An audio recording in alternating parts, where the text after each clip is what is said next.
What's going on, guys? It's your boy, the MC Tam 1 3 side, Tan Tiger 01, the Bengal Dragon. Make sure to hit that like button, hit that subscribe button. Follow me on Twitter at Tan Tiger 01. Hit that bell notification button and follow me on Instagram. That's right, Instagram. I'm on it right now. Just look for Tanveer Mansoor. And whatever shows up with my face in it, unless there's somebody else with my face in it, but yeah. Basically it's not hard to hard to find me out. So just gonna give you my quick thoughts. Oh, by the way, Merry Christmas and Happy Boxing Day. If any one of y'all know what Boxing Day is. So just give you my quick thoughts on the believe week 4 of the Woken gimmick. Like I mentioned before, I'm gonna be very critical about this shit. And by the way,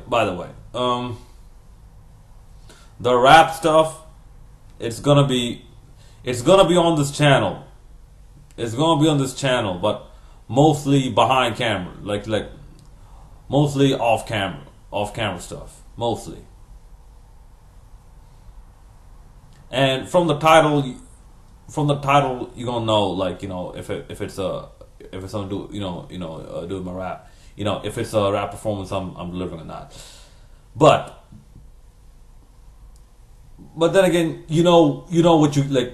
If you've been long time subscribers, you know what you get with with this channel. You get a little bit of a lot of things, like what I'm interested in. Like at one point, I was even doing movies and comical movie reviews. Maybe I should get back to that. But anyways, I would like some. If you know the Bolly Critic, I would like some suggestions for that. For the next movie to be reviewed. Anyways, regarding week 4, this is all that I've seen. What I've seen is that Bray Wyatt was coming out, and then Woken Matt Hardy suddenly appeared from behind him. I don't think he did that, that spreading hand thing that he did, like when he appeared behind like Trevor Lee at the Apocalypto and whatnot, but. It was alright. At least they interacted this time. Now, here's where I would have liked it. Listen, I believe they're building for something at the Royal Rumble. Maybe if they're building this past WrestleMania, we might see this, but do one thing.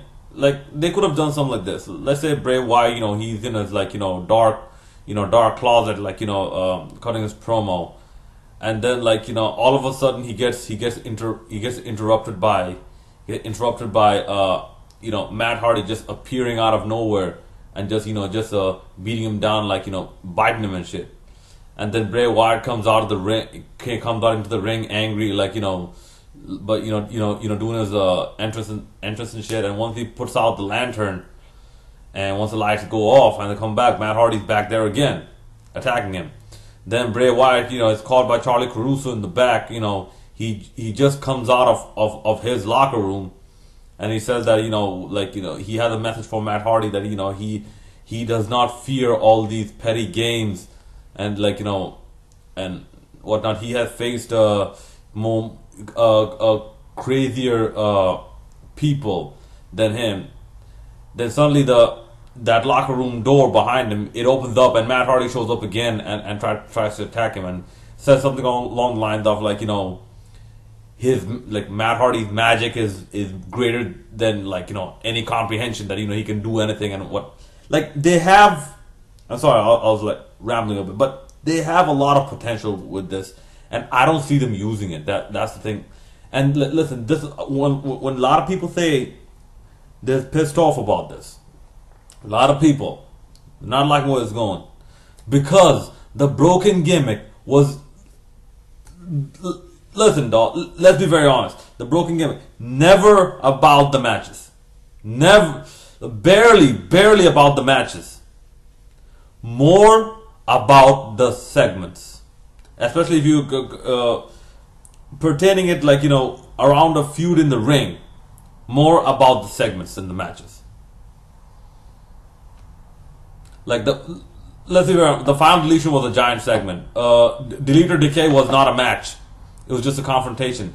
The Great War, okay, they had to do something for the pay-per-view.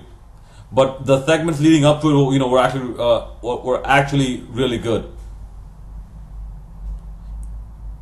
Look, even total non-stop deletion, lot of segments. So the strength of the Woken gimmick are in the segments, and they're not doing the segments that well.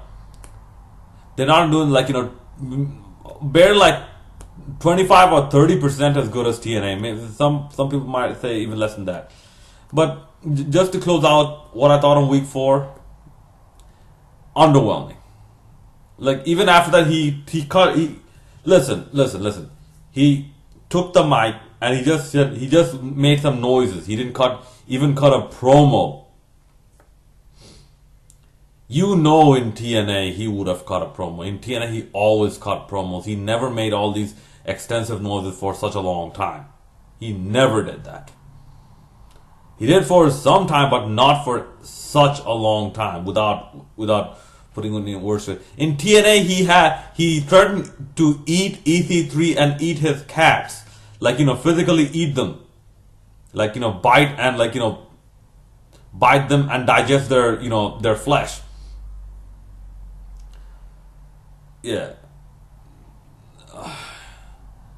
I don't know how that would be seen in an offensive tone in WWE. What, for the PETA? Bro, who gives a fuck about the PETA? No, who gives a flying fuck about the PETA? Even in this SJW cyber world, who gives a flying fuck about the PETA? So they could have done something along those lines, and bro, even have Bray Wyatt get involved. Now Bray Wyatt has possession of the goldfish and Napoleon and whatnot, and then Matt Hardy has to do something to rescue the vessel of Napoleon. So just to close it out, underwhelming, and just meh. I'll leave it at that. All right, let me know what you guys think. This is DMC Tama 1, the Reach Side, Tan Tiger 01, the Bengal Dragon, signing out. Make sure to hit that like and subscribe button.